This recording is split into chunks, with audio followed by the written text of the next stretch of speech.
আমি X-ray room থেকে বলতেছি, ছাত্রলীগের সাহস হয় কিভাবে সাধারণ শিক্ষার্থীদের গায়ে হাত তোলার?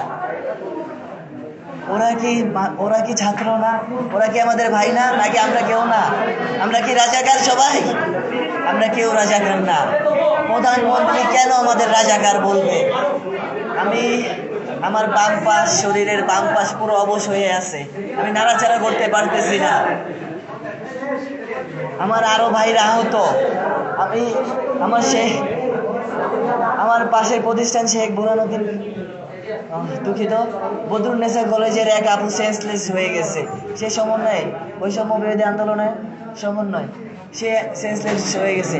আরো শতাধিক আমার ভাই ও বোনেরা আহত হয়ে গেছে। এটা কেন আহত হলো? প্রশাসন কেন নীরব?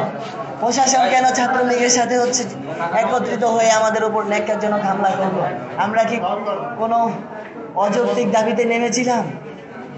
আমাদের যৌক্তিক দাবি 5% কোটা বহাল করে অবিলম্বে সংসদে আইন পাশ করতে হবে। যতক্ষণ না সংসদ থেকে আইন পাশ হয়ে কোটা সংস্কার হচ্ছে ততক্ষণ পর্যন্ত আমরা রাজপথ ছাড়ছি না। হামলা করে আন্দোলন বন্ধ করা যাবে না, পুলিশ দিয়ে আন্দোলন বন্ধ করা যাবে না, ছাত্রলীগ দিয়ে আন্দোলন বন্ধ করা যাবে না। ধন্যবাদ সকলকে।